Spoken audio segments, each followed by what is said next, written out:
Assalamualaikum warahmatullahi wabarakatuh. Nama saya Aulia Natasha. Saya dari 10 TKJ 2. Saya ingin menceritakan hikayat Raja Bongsu dari Negeri Bayu. Alkisah pada zaman dahulu kala tersebutlah sebuah negeri yang amat makmur dan sentosa bernama Negeri Bayu. Negeri itu diperintah oleh seorang raja yang adil lagi bijaksana bernama Raja Bongsu Al-Mansur Syah, putra bungsu kepada Sultan Mahkota Alam, Raja Besar Negeri Serindit yang telah mangkat semasa perang besar melawan Raja Jin dari Gunung Merapi. Raja Bongsu walaupun bungsu daripada 7 bersaudara terkenal dan berbijaksana dan keberaniannya. Setelah ayahandanya mangkat, maka kakanda-kakandanya bertelingkah berebut takhta. Namun segala rakyat jelata telah bersepakat memilih Raja Bongsu sebagai raja mereka karena beliau tidak ditamakan dunia, lemah, lembut, tutur katanya dan adil kepada rakyatnya tanpa memandang miskin atau kaya. Seruan dari langit. Pada suatu malam yang sunyi, tatkala Raja Bongsu sedang bertafakur di balai hikmat, datanglah cahaya dari langit, memancar seperti sinar mentari. Dari cahaya itu terdengarlah suara, "Wahai Raja Bongsu, engkau pilih Allah untuk satu tugas besar. Di seberang lautan hitam, di balik 7 gunung dan 7 lembah, terdapat negeri yang telah hilang dalam kabut dosa. Negeri itu bernama Langit Luruh. Engkau harus menyelamatkan negeri itu dari kuasa gelap Raja Lila, Diraja, sang pendusta dan pemakan janji." Maka terbangunlah Raja Bongsu dari tafakurnya, dan dalam hatinya tumbuh semangat jihad dan kasih kepada makhluk Allah. Lalu baginda menghimpunkan segala hulu balang dan pendekar, termasuklah Laksamana, Srijaya, Tun Indera Dewa, dan Hang Mahmud Lebai, seorang alim yang mahir dalam sihir putih. Pengembaraan bermula dengan izin rakyat dan restu para ulama, maka bertolaklah Raja Bongsu dengan armada kecil menyeberangi lautan yang bergelora.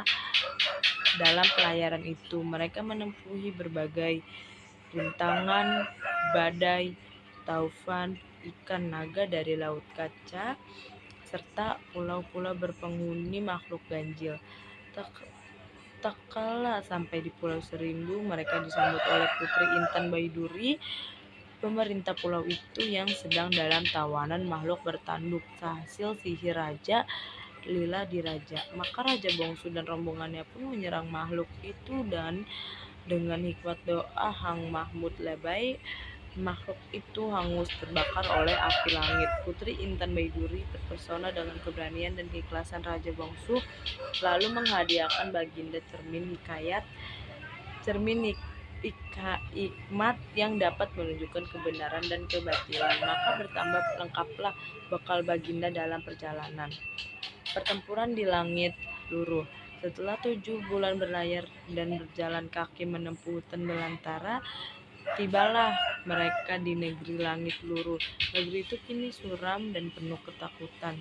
Rakyatnya dipaksa menyembah Raja Lila Diraja yang mengaku dirinya Tuhan dan siapa yang enggak akan dijadikan batu.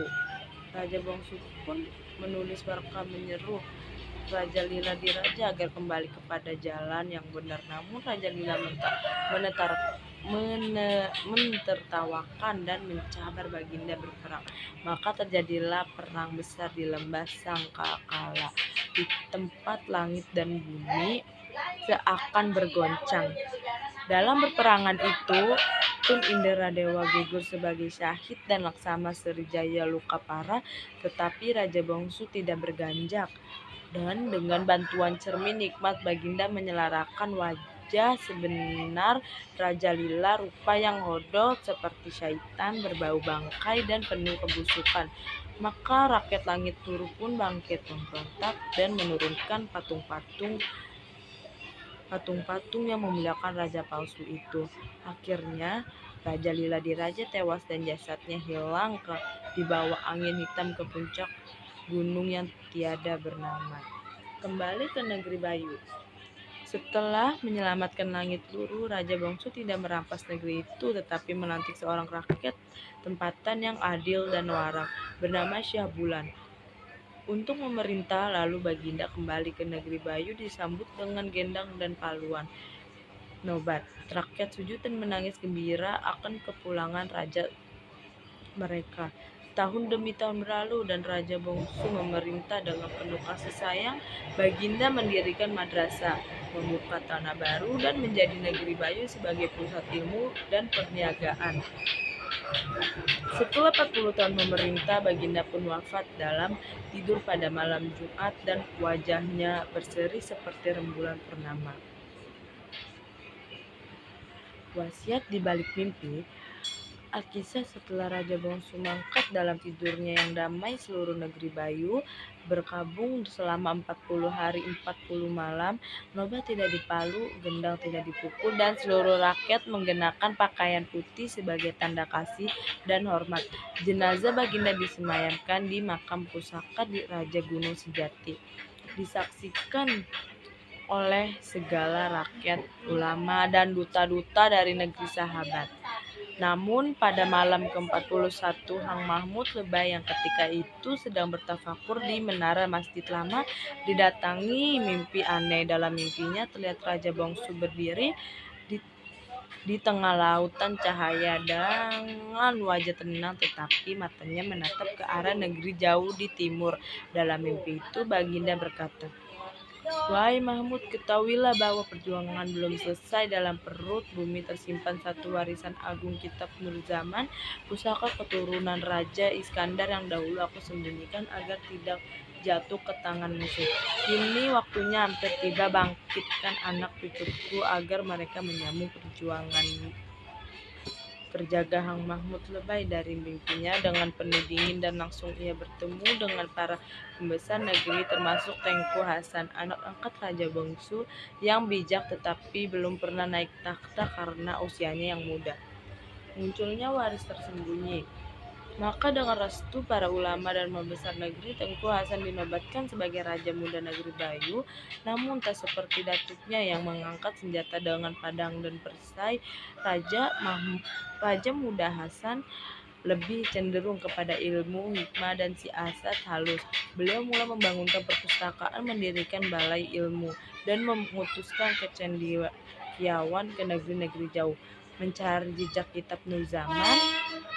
Dalam pada itu terdengarlah kabar bahwa di negeri bernama Tanah Duri Berdarah telah muncul seorang sultan yang mengaku memiliki kitab tua yang mampu mengawal bintang dan cuaca. Kitab itu hanya dapat dibuka oleh keturunan Raja Bongsu karena hanya darah suci dari negeri Bayu yang dapat membaca huruf-huruf gaib di dalamnya. Raja Muda Hasan meskipun muda memutuskan untuk berangkat bersama Hang Mahmud yang kini lanjut usia dan Putri Dara Cahaya, cucu angkat Putri Intan Baiduri dari Pulau Serindu. Mereka menggembara ke Tanah Duri Berdarah.